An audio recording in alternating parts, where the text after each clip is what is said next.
Welcome, welcome, welcome, welcome. I still call myself Dr. Arnold Nerenberg. I've been licensed to walk upon this earth since 1941. Very soon I'm going to be 83 years old, and it's been my pleasure, my privilege to get to know you, for you to have an opportunity to know me, and for me to be able to give you what I know, what I've been inspired with the intention of uplifting you and your loved ones for the rest of your lives. I've been licensed to practice clinical psychology in the state of California since 1974. Very important subject today, very important. The title of the presentation is Fear Being Dishonorable. Fear being dishonorable. It can completely destroy you. It can completely destroy you. I'm dedicating this to Padam Kushback, my stepson.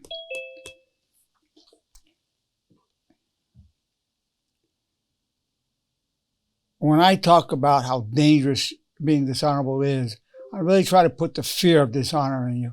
I've talked before so much about being sincere and genuine in your pursuit of honor. Talked about the commandments of honor, the 25 laws of honor, the bridge, the supremacy of honor code, the whole system. This time we have over 920 lectures on it, 85 books that are on it, including the teachings of honor. But I've never really emphasized how important it is to fear not being honorable, how destructive it will be to you, and how destructive it was to me when I was younger. I don't destroy myself so much that way. I will describe to you exactly how you're destroying yourself. When I talk about you, I was you for a long time in my life. So I've been down many dark alleys. Many of you are still in them. Let's say somebody betrays you. You trusted that person. Perhaps you loved that person, and they betray you in some really basic way. Or they stole from you or cheated on you in some way. You feel just stabbed. Put that knife right in. It's painful. I know you've gone through a lot of pain. Could be a supervisor who unjustly criticizes you every day. Feel like they're just trying to manage you out of the business, out of the work, picking on you because of your gender, or your ethnicity, or just because they don't like you. Painful. Painful. And not right. Wrong. Now, I would say for most of us, we get stabbed, something really hurting us, once a month, once a week. Once a week would be a lot. Once a month, once every 6 months. Not that often, but it hurts when it happens. It hurts when it happens. It hurts a lot. Understandably so. So look what happens. We get stabbed. That's pretty bad, right? The knife's right in the heart. But what most of us do, and I'll explain this to you, we go like that with a knife. We don't just pull the knife out. No, we stir it up. We'll go like that with a knife. Just keep opening the wound up. I know you do that. I know you do it. I know I used to. I don't do it anymore. I haven't done it for a while now. I know you do it. So something that happened once a week, once a month, once a year, you're doing this 24/7 with it. And that's not an honorable thing to do to yourself. It's not an honorable thing to do with yourself. It takes your attention away. You can't even pay attention to your significant other, to your children, to your parents, to whomever, because you've got that going on. It's not really fair to them. But you're doing it. So one of the commandments of honor is, I wish you well. They're going like this. They did this. So, listen, stab me, but I wish you well, or I want to wish you well. I do wish you well. So you're balancing, you're bringing some kind of positive energy into it. Let me go back to doing it again. You say, yeah, I wish you well. That cuts down by being honorable. You're introducing a positive energy flow. You're cutting down on the damage, the self-destruction, the self-annihilation that you're doing to yourself. And you know you do it. I wish you well. Not that they deserve your well wishing. You deserve to wish them well so that you can start healing. The other part, one of the other commandments of honor is, I take full responsibility for co-creating my reality and my problems. So, you did that to me, but I could see how I co-created. I did this to you, I did that. I could see I co-created this. Because the thing that will destroy you, totally annihilate you, is blaming. Blaming others for our suffering. Very rarely are any one of us completely a victim. Usually we've co-created. There is such a thing as a true victim, but very rarely. Somebody walking down the street being shot in a drive-by, that could be a pure victim. If he's walking around with some gang signs on him, another gang shoots him, well, he co-created it.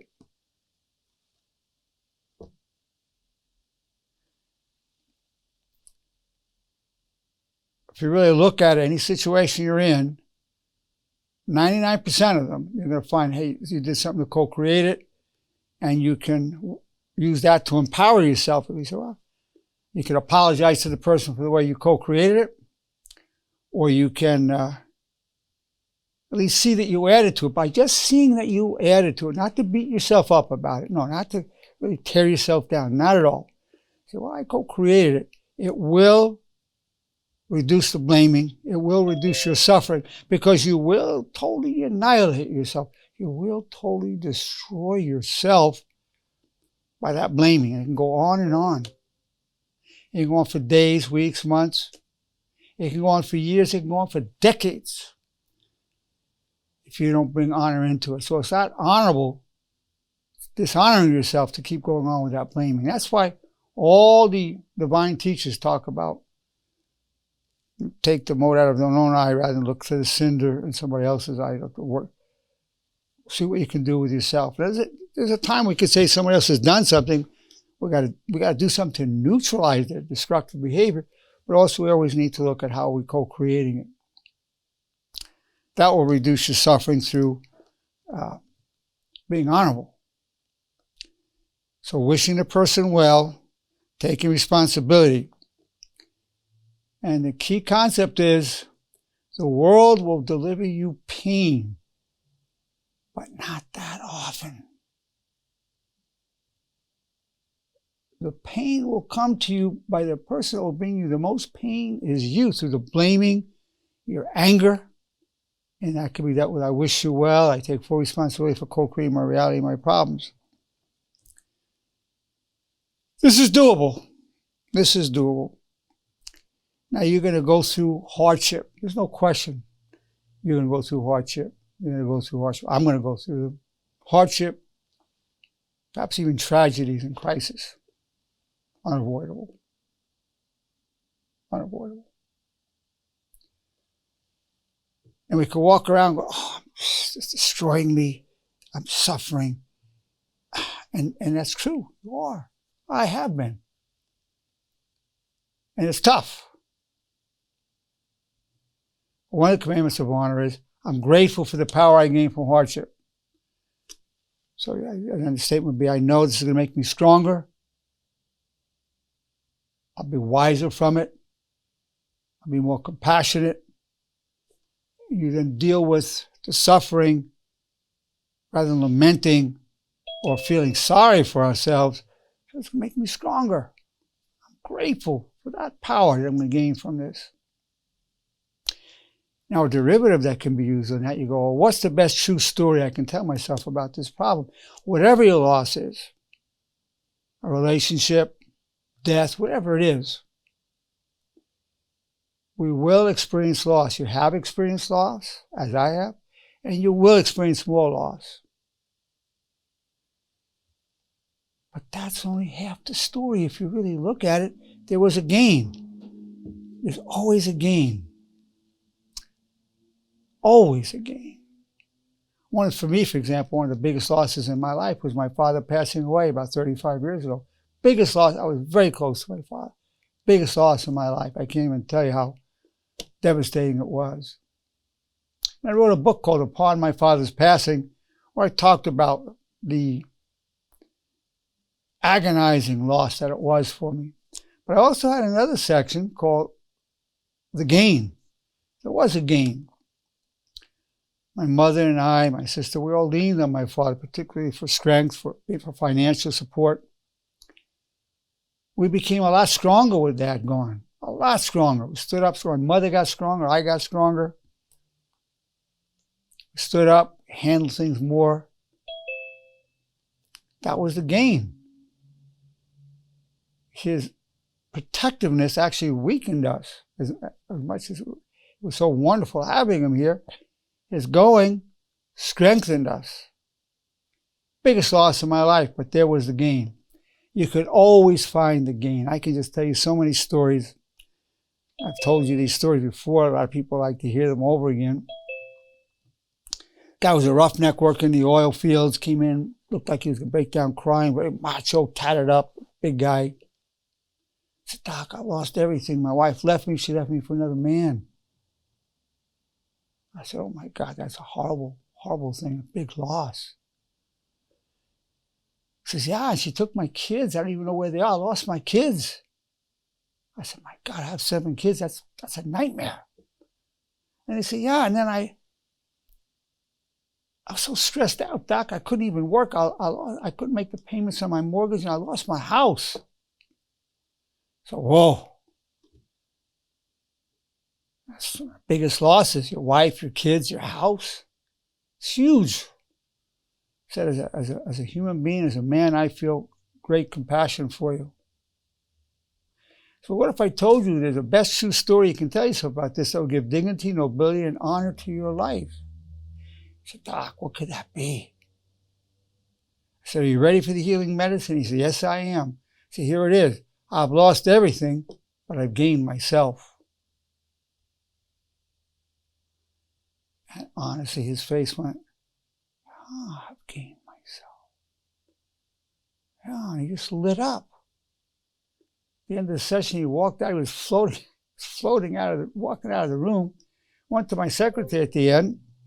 Said, you know, I've lost everything, but I've gained myself. Still didn't have his wife, his children, or his house, but different perspective. The rest of the story was that the loss was real, but that's only half the story. Whenever you're going through any kind of loss, it's only half the story. Remember, then there's the story of Jimmy. Jimmy had a job for 30 years in security. He was the head of a whole security department of a major corporation. He said, Doc, it was more than just a job for me. The respect I got. Christmas, I would have all the gifts, appreciation I got. My car would be filled with these gifts. And I was like 30 days away from retiring. I lost my health benefits, lost everything. So I got fired, but guys were watching some event of one of the employees who, her boyfriend, her ex-boyfriend gave us a picture. She was naked. They were watching, looking at the naked pictures on the screens. I saw it. I just walked away, and they said I should have stopped it, which I should have, and I got fired. Lost my 30 years. He was devastated. I said, Jimmy, what if I told you the best true story you can tell yourself about this problem that will add dignity, nobility, and honor to your life? What if I told you that within a month you're going to come and tell me it was the best thing that could have happened to you? He said, Doc, how could it possibly be the best thing that could have happened to me? I said, Jimmy, in 1 month you're going to tell me those exact words. That's what I'm expecting to hear. Jimmy, I've been around a long time. I'm telling you, that's what you're going to tell me. All right, Doc. We'll see. Well, it didn't take 4 weeks. 3 weeks later, he says, Doc, beginning of the session, he says, I got to tell you something. Getting fired was the best thing that could have happened to me. He said, you know, my wife and I have always had a good marriage. You know, I would leave 5 in the morning and hardly see her. And she said to me, you know, sweetheart, I've always loved you, but I love you now more than ever. I see how you're vacuuming the house, you're having my meals ready. I feel so cared for by you, more loved by you than I ever have. I love you so much. She said, you know, Doc, just to hear my wife say that to me, it was all worth it. Yeah, Jim, I told you. Well, I didn't know it was going to be that, but I knew you would end up telling me this. He says, yeah, you were right, Doc. Best true story you can tell him about that issue. I had another patient come in. She was weeping. Lovely lady, just lovely. Her son had been shot 9 times. He was in stable condition in the hospital. I said, oh, my God. I said, I have 7 children. That's like a parent's nightmare. I feel so much compassion for you as a human being. But what if I told you the best true story you can tell yourself about this? That will add dignity, nobility, and honor to your life and to his. He said, really? Please tell me, what could that be? I'm desperate. I said, here it is. They couldn't kill my son. They shot him 9 times. God has a purpose for his life. They couldn't kill my son. They shot him 9 times. God has a purpose for his life. And she went from tears to lit up, smile all over her face. She says, you're right. God does have a purpose for his life. She went out with a smile. And I told her before she left, tell your son what I said. Next week she came in, I saw her, and she said, and she was still beaming. Son was still laying in the hospital, shot 9 times. Doesn't change what happened, but the story about it was the rest of the story. I said, you tell your son what I said? She said, yeah, he smiled and he laughed. Thank you, doctor. So the honorable way of dealing honorably is to tell yourself that best true story about what happened. If you don't do that, it's not honorable to just go on with the loss and lament and feel badly for yourself. That's not an honorable way to live, because you're destroying yourself. That's not honorable. Plus, everybody around you is going to feel that misery, that bad energy, bad vibration.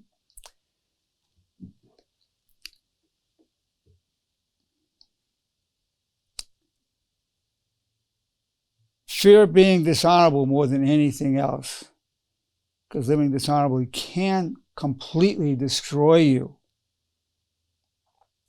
That's what we all need to fear, is our own dishonor. Blaming, desire for revenge, all these things can be offset. Can't help getting some thoughts. Can't help that. 2 types of thoughts. The thoughts that pop in our mind but do not define who we are. It's based on our genetics, family upbringing, and societal norms. And the other side is thoughts we choose. We can all choose thoughts. For example, right now, have this thought 3 times. Ready? Here it is. I wish you well. Think that 3 times right now. Now I know you did it effortlessly, naturally, rapidly. Only humans can choose their thoughts. You chose the specific thought. You chose how many times you were going to have it. That proves beyond a shadow of a doubt that there's a category of thoughts that we can choose. You can prove this over and over. You can do it 1,000 times a day, and you'll do it every single time. Every time, without fail. 6-year-old can do it without fail. That's the power of volition. What a power we have. And that should be taught to every child. I have what I call the Happy Thoughts Club, where children learn how to do this, to understand the power of their own minds. Should be taught at school, should be taught, or every child should know about this. I'll give you another example of it. Right now, have a pleasant memory. Think of something you ate today that you enjoyed, or you saw somebody that you loved. Have a moment and have that memory.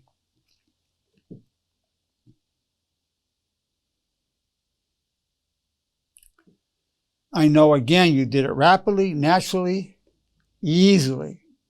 But look what you did. You chose the polarity of the thought. It wasn't negative. It was pleasant. It was positive. You chose a positive thought at will. And you chose the time dimension. It wasn't the future, it wasn't the present, it was the past. Only humans can do that. Other species can do problem solving, emotions, but they cannot choose their thoughts. Only we can do that. It's a good thing to do that. Little exercise takes 30 to 60 seconds to do it with our children or your nieces and nephews. You can prove it. It's replicatable. In science, you want to be able to replicate the stimulus and response. You can replicate this all day long. There's nothing more scientific than what we just did, because it can be replicated. You can do it when you first wake up, or you go to sleep. You wake up in the middle of the night to go to the bathroom. You can do it any time. That's the power. And scientifically, we know that we can choose thoughts. Now, there's a whole category of thoughts you don't choose that just flood over us. We're not to blame for that. But we can call upon these thoughts to introduce a positive, honorable, constructive energy.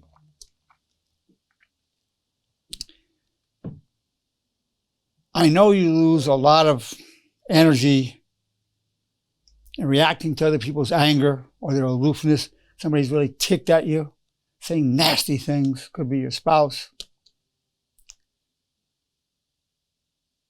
You get caught up in that arguing. You try to respond to that negativity. So you say something and they say something, and you say something and they say something. It goes back and forth. You go to bed just fuming and wake up fuming,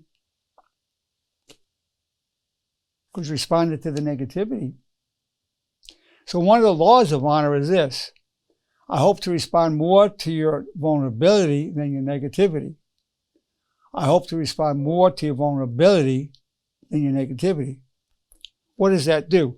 Well, we know for a fact that underneath all negativity, whether it's anger, resentment, desire for revenge,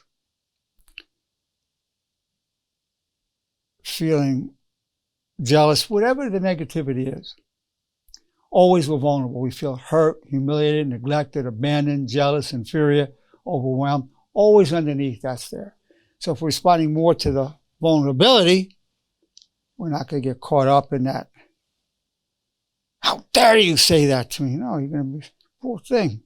Sort of like your two-year-old niece and nephew comes up and says, I hate you, hate you, hate you. You don't say, you brat, you hate me, you two-year-old brat. I mean, you poop in your diapers. I mean, I hate you. You don't say that. You go, no, come here, mijo. I love you, sweetheart. I love you, darling. Because you know the child's hurt. So you're responding to the hurt, the vulnerability, not the negativity. I hope to respond more to your vulnerability than your negativity. Somebody could be 2, 22, 52, 102. Some moments people regress to 2 to 3-year-olds when they say certain things, especially their anger and aloofness. So the honorable thing to do is to at least aspire to respond to the vulnerability. To aspire to that. A lot of times it's very difficult to completely go there, but it will cut down your self-destruction, because responding to that negativity will destroy you. It's not honorable, and it will destroy you. Destroy the quality of your life, destroy your liver, your stomach, your sleep. It will age you and destroy you and cause a heart attack, stroke. It's no joke, no joke.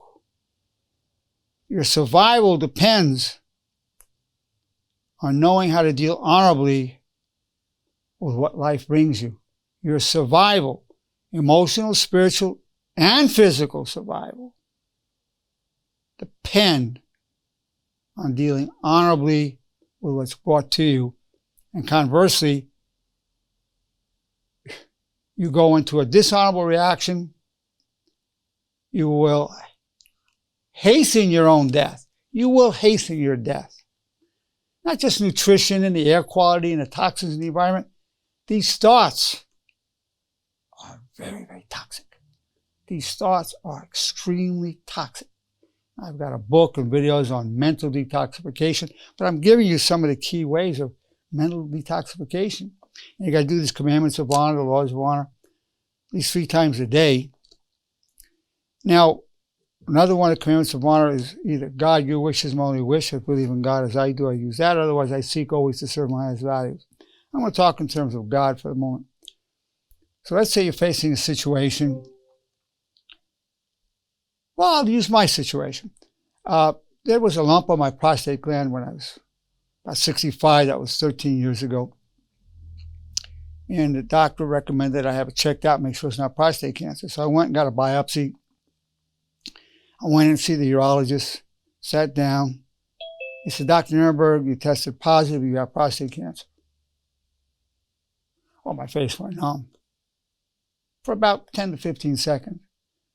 But I was well versed in these thoughts. I said to him, Doc, that's great. He said, what? I said, yeah. I said, that's great. I said, this prostate cancer will make me stronger physically, emotionally, and spiritually.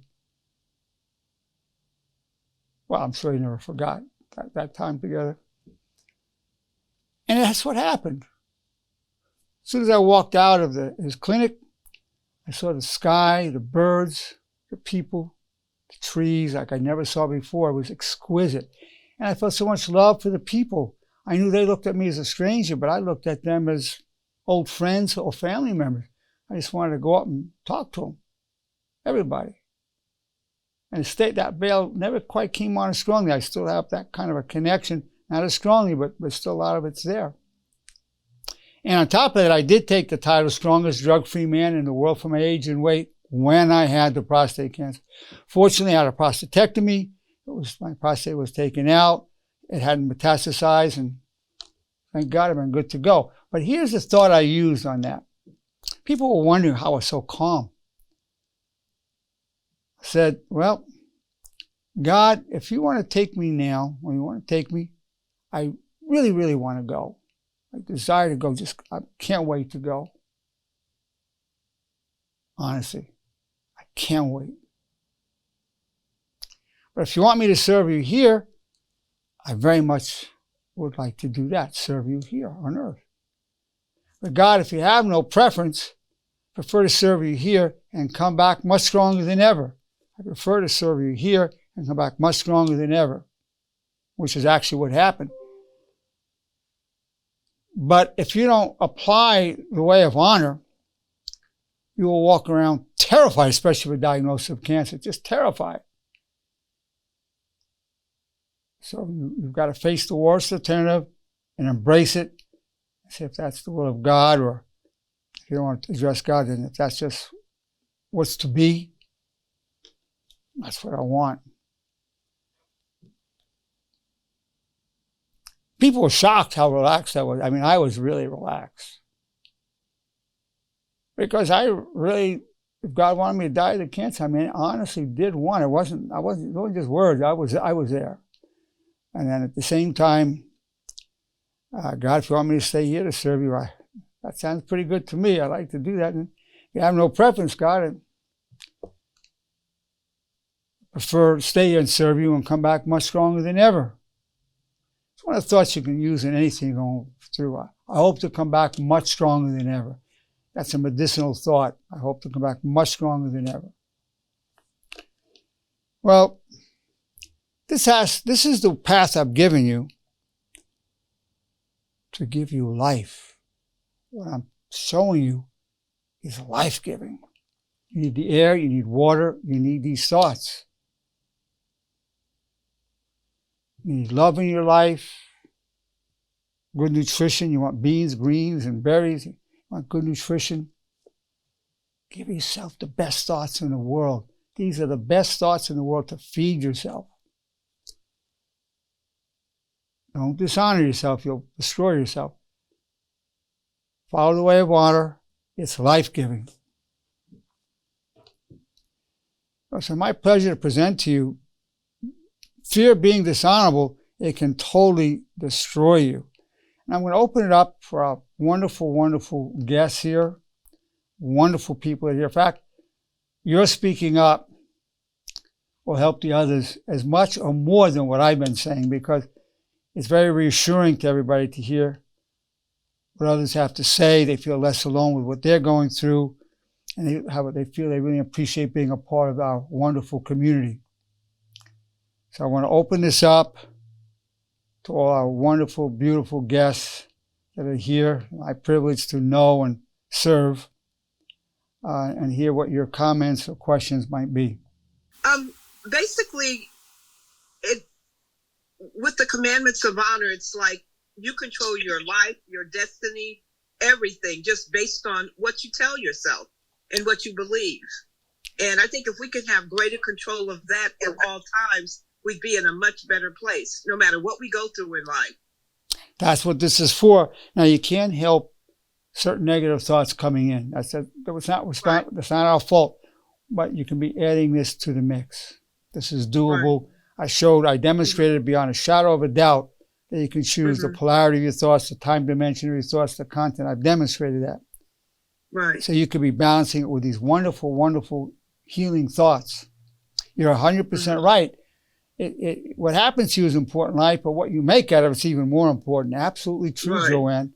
Right. Totally right on, as always, Joanne. Yeah. Exactly. Thank you. Well, thank you, Joanne. Oh, you're welcome. Would you agree it's not honorable to hold a grudge? Yeah, so it's being asked, would I agree that it's not honorable to hold a grudge? If you hold a grudge, you'll destroy yourself. What was the process you went through to forgive your sister? Well, being asked, I had some issue with my sister with some inheritance issues where I was ripped off for a few $1 million at the time. I just came with the thought, I love you, I forgive you, and I'm going to sue you. And I sued. And I loved her, I forgave her. I sued, I got a little bit of it back, was still out about $2 million. But you have to find a way to do it because, believe me, till I came to that, I was very, very torn up. So I'm showing you proven ways that I've used on myself, number one, and then I've brought to all my beautiful people that I serve who are using it and being transformed by it. So I know what I'm teaching you works. I don't just do much of destroying myself. I really don't. I don't hurt people with what I'm going through, even if they did something to just betray me or hurt me. I won't hurt anybody by what I say or do. I have some thoughts I have to really work with for a while. I contain it and detoxify. It may take a while. Sometimes I can do it quickly. Sometimes it could take a couple of weeks. Not saying it's always a quick process, but the more you do it, the better you get at it. Yeah. But you got to do your commandments of honor and repeat these things 3 times a day. You also want to be repeating the bridge 3 times a day, which is what's the most honorable thing to think, say, and do. What you want to search for in life is not happiness, but honor. Seek honor. Don't seek happiness. Seek honor. And honor is the foundation of true happiness. I mean, you can have fun without honor. You can have entertainment, but you can't be truly happy without honor. So seek honor. We'll use this then as a stopping point. Fear being dishonorable, it can completely destroy you.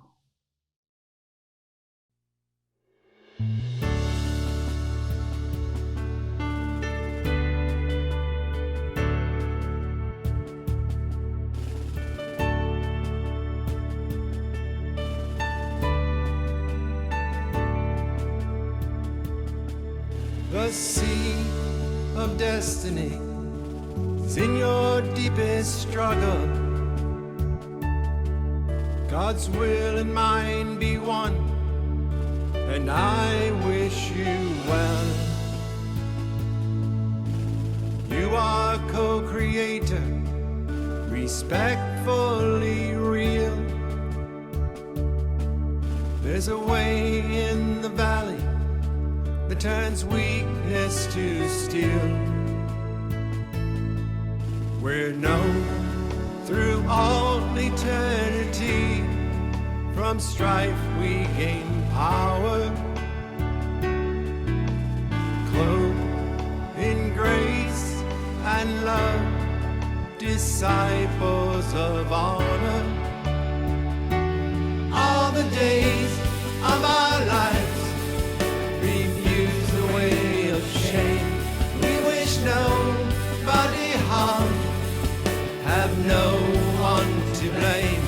Your high calling will be done, and pure eyes now glow. In darkness praise the good, like waters from the desert flow.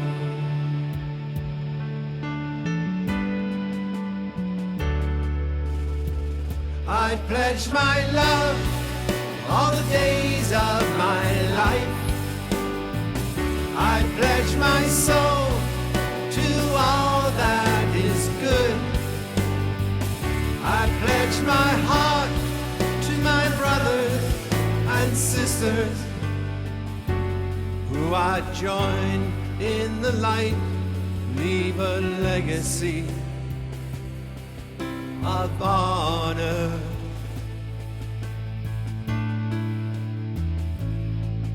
We're known through all eternity. From strife we gain power, clothed in grace and love, disciples of honor. All the days of our lives refuse the way of shame. We wish nobody harm, have no one to blame. Your high calling will be done, and pure eyes now glow. In darkness crave the good, like waters from the desert flow.